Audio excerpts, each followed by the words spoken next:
आपको खिताब फरमाइए।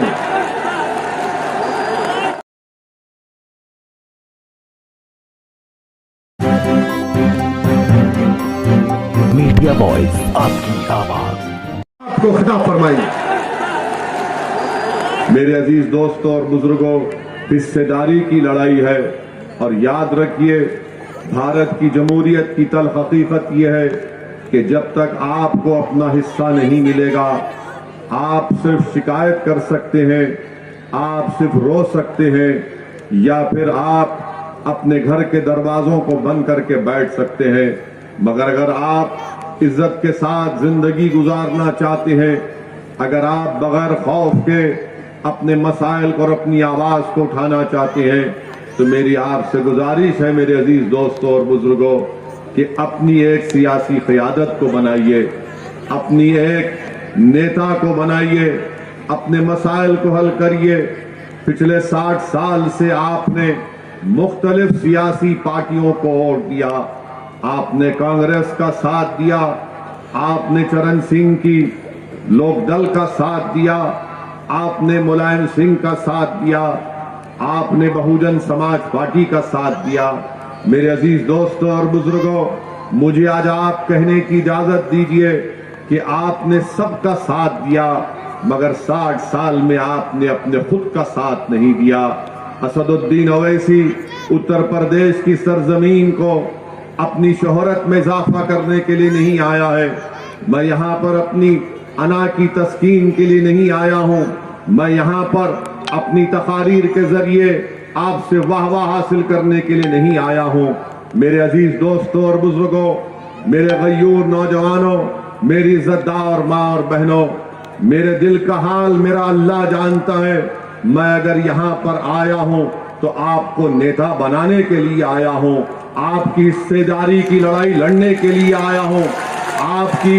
आपको मान सम्मान मिले, आपकी जान की कीमत और आपकी जिंदगी की अहमियत दुनिया को मालूम हो जाए, मैं ये काम करने के लिए और मेरे तमाम मजलिस के रुफ़ा यही काम करने के लिए आए हैं। याद रखिए, अगर आप वो दिल फरेब सेकुलरिज्म की बातों में दोबारा अगर आपको फुसलाया जाएगा, याद रखो उत्तर प्रदेश के मुसलमानों, ये सेकुलरिज्म के नाम पर जिस तरह हम छोटे बच्चों को खिलौना देकर उनका दिल बहलाते हैं, पिछले 50 साल से मुसलमानों को सेकुलरिज्म की झूठे और दिल फरेब बातों पर हमारे पास एक खिलौने के तौर पर देकर हमको पीछे कर दिया गया, हमसे इंसाफ नहीं किया गया।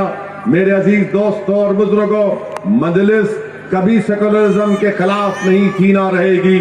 मजलिस सियासी सेकुलरिज्म के खिलाफ है। मजलिस उस सेकुलरिज्म के खिलाफ नहीं है जिसका जिक्र भारत के संविधान में किया गया, जिसका जिक्र भारत के प्रियम्बल में किया गया।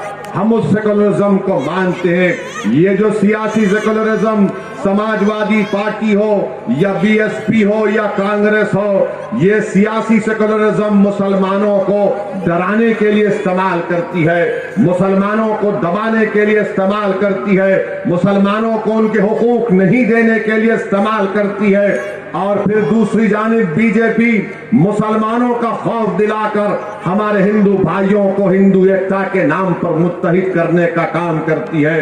बताइए मेरे अजीज दोस्तों, चक्की के दोनों पार्ट में हम पीछे जा रहे हैं, मगर मैं आपसे कह रहा हूं कि अब हम पीछे नहीं जाएंगे। ये आपकी लड़ाई है, हिस्सेदारी की लड़ाई है, ये लड़ाई हमारे बुजुर्गों के ख्वाबों को पूरा करने की लड़ाई है। ये लड़ाई हमारी इज्जतदार माओं की आंखों में जो आंसू बहते रहते हैं, उन आंसुओं को पोंछने के, उन आंसुओं को रोकने की लड़ाई है।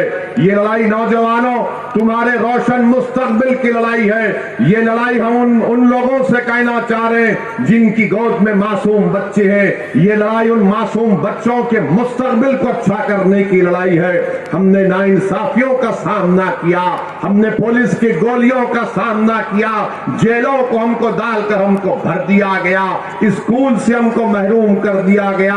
अस्पताल और तिबी इमदाद से हमको महरूम कर दिया गया, दहशतगर्दी का इल्जाम हम पर लगा दिया गया, आतंकवादी का इल्जाम हम पर लगा दिया गया, हमसे वोट हासिल भी किए, हमारे घरों को जला दिया गया फसादात में, हमारी खबरों पर समाजवादी पार्टी ने अपना सियासी महल तामीर किया।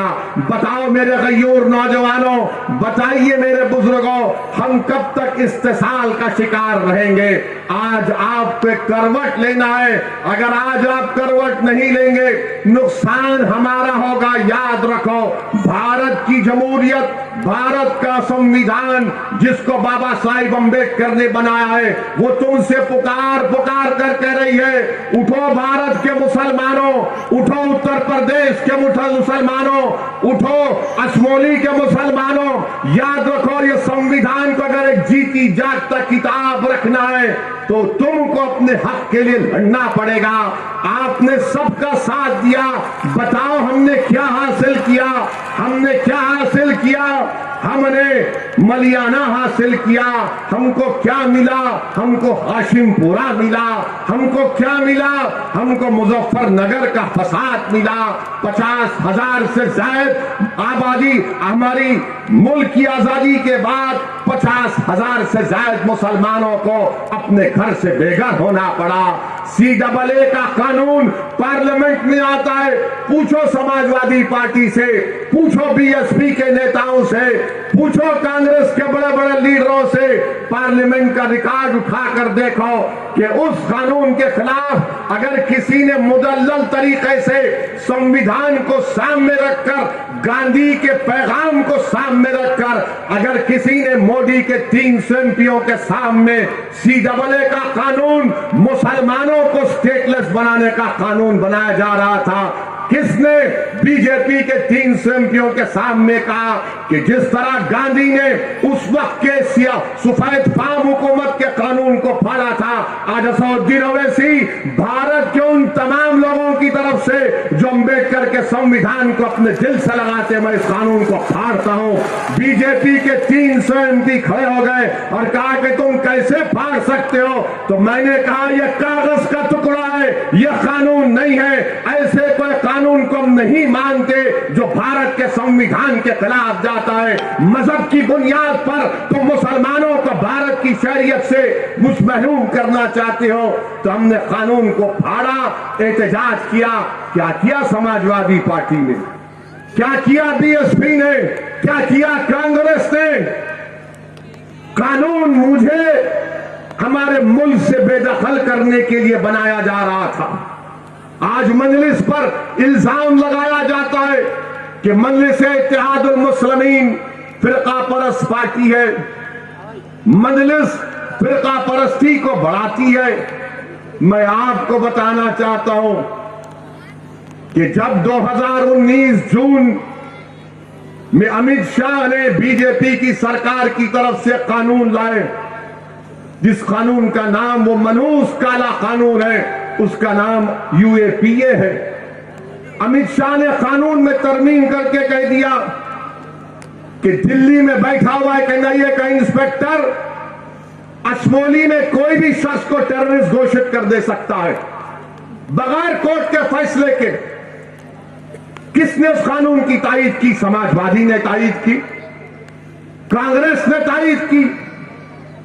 बताइए किसने उस कानून के खिलाफ वोट किया? किसने? बीजेपी के 300 MP हैं, मैं जानता था।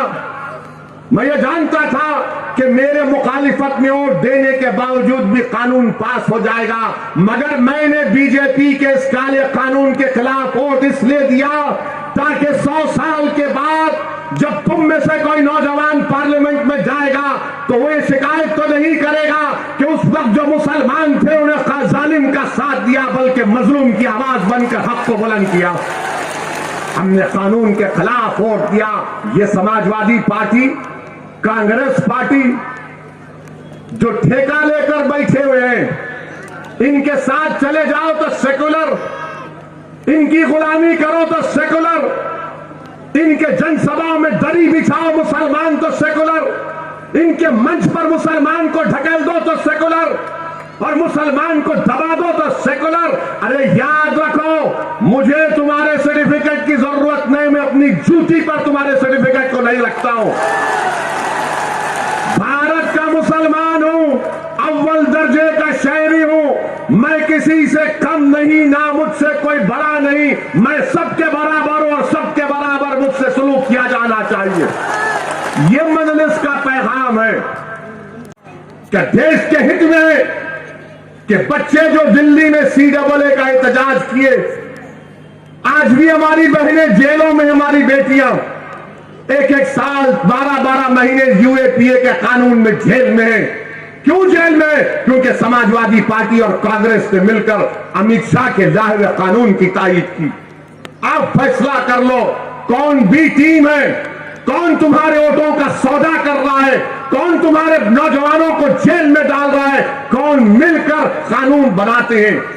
मेरे अजीज दोस्तों और बुजुर्गों, इन बातों को बताने का मकसद ये है कि आप में शऊर जब बेदार हो जाएगा, जब सच्चाई आपके सामने बयान किया जाएगा, तो यकीनन मुझे यकीन है कि अल्लाह उस सच्चाई को आपके दिल में डालेगा। असदुद्दीन अवैसी की तकरीर से दिल नहीं हिल जाते, बल्कि अल्लाह के हुक्म से दिलों में मोहब्बत पैदा होती है।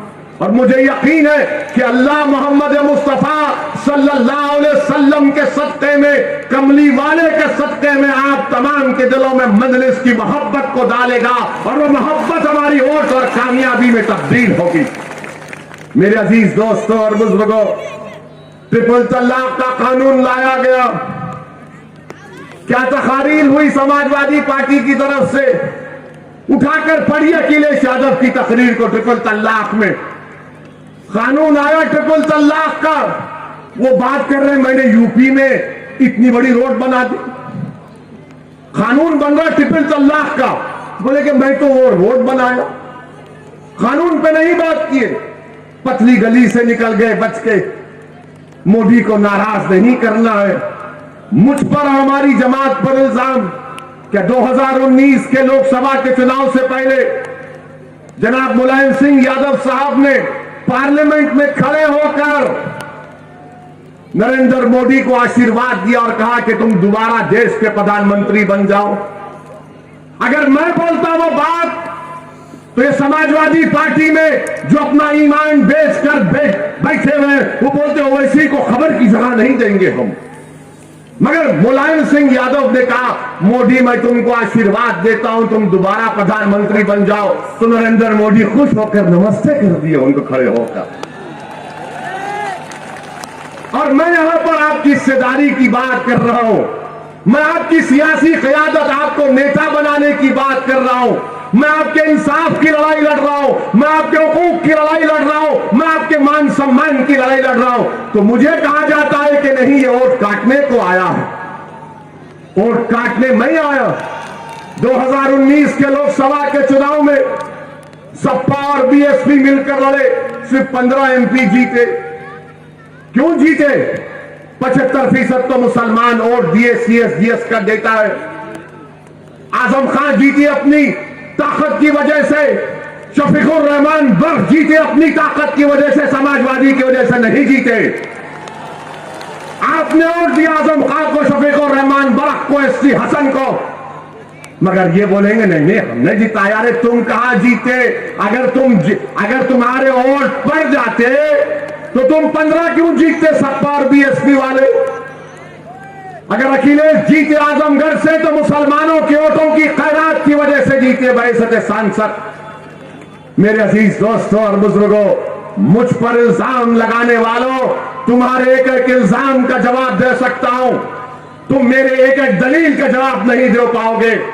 तुम मुस्लिम वोट को हासिल करते हो अपनी क़यादत को बनाने के लिए, अपने सियासी महल को तामीर करने के लिए।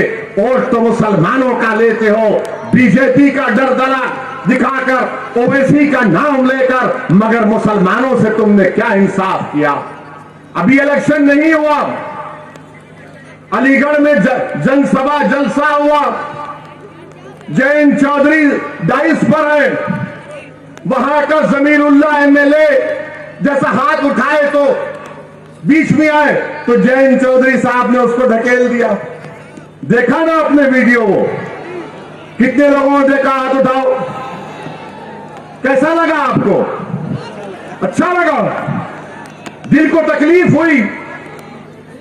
दिल को तकलीफ हुई नहीं हुई? किसने उसका जवाब दिया?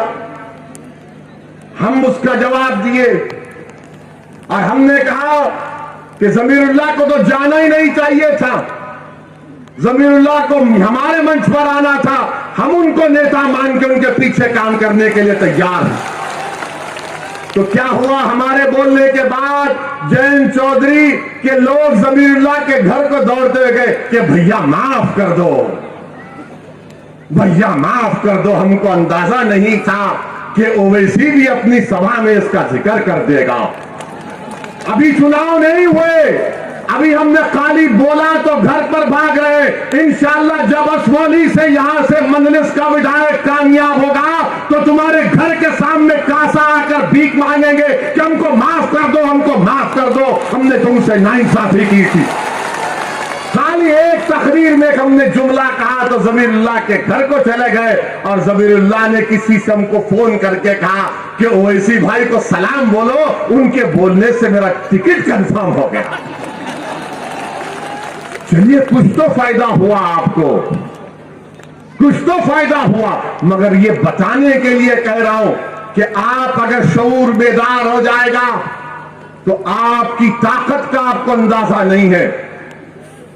उत्तर प्रदेश में मुसलमान 19% है और आपको मालूम मेरे अजीज दोस्तों और बुजुर्गों, 71% मुसलमान ऐसे हैं या फिर 15 साल के ज्यादा 70% मुसलमान ऐसे हैं जो प्राइमरी लेवल तक तालीम हासिल नहीं किए।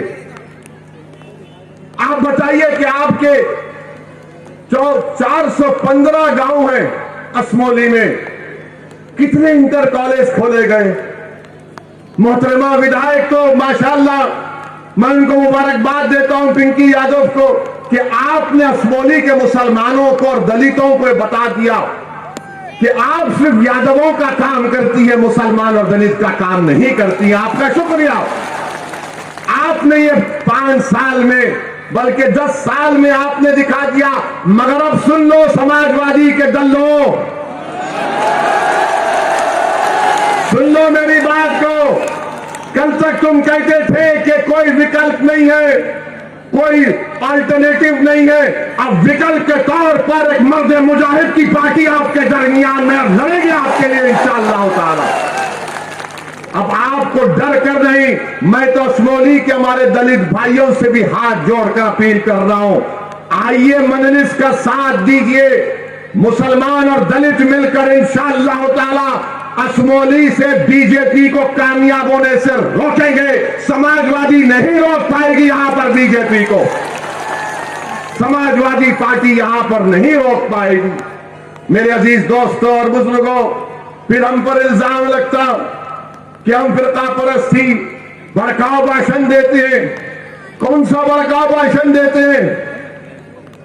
अगर मैं मजलूम की बात करूंगा, अगर मैं इंसाफ की बात करूंगा तो भारत के संविधान में तो यही लिखा गया है ना, राइट टू इक्वालिटी, बराबरी की बात फंडामेंटल राइट है। भारत के संविधान में प्रियम्बल में बाबा साहेब अंबेडकर ने लिखा लिबर्टी, इक्वालिटी, फ्रेटर्निटी, जस्टिस। ये कैसे हासिल होगा? फिर खाली तकरीर से हासिल होगा नहीं, वोट डालकर, अपनी क़यादत को बनाकर, अपना हिस्सा लेकर लिबर्टी, इक्वालिटी, फ्रेटर्निटी, जस्टिस को हासिल किया जा सकता।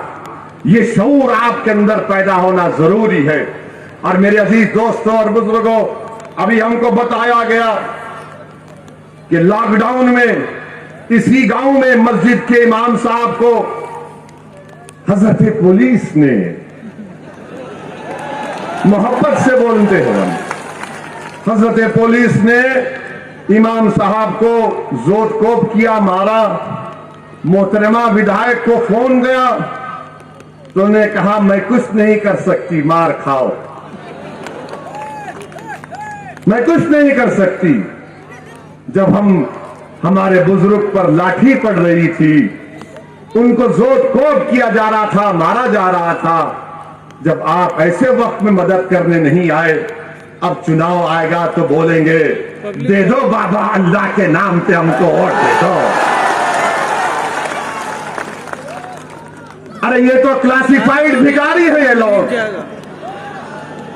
दे दो बाबा अल्लाह के नाम पे दे दो, सेकुलरिज्म के नाम पे दे दो बाबा, बाबा दे दो हमको, आगे छोड़ दो, हम माफ कर दो, हम आपके पैर छूते हैं। और मुसलमान जज्बाती है, वो देख के बोलेगा यार, आंसू निकलता है ना, हमको जज्बात में आ जाते हैं।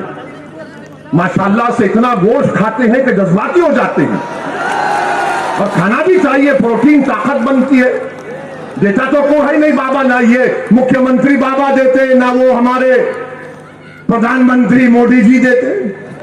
मगर जज्बात होश के साथ, जज्बात अपनी औलाद के साथ, जज्बात अपने मुस्तकबिल के साथ, जज्बात इन नाइंसाफी के खात्मे के लिए जज्बात में आकर जालिम का साथ नहीं देना, जज्बात में आकर उसका साथ नहीं देना जिसने आपका इस्तेसाल किया, जज्बात में आकर उसका साथ नहीं देना जिसने आपको खिलौने देकर आपकी पीठ में खंजर घोंपा।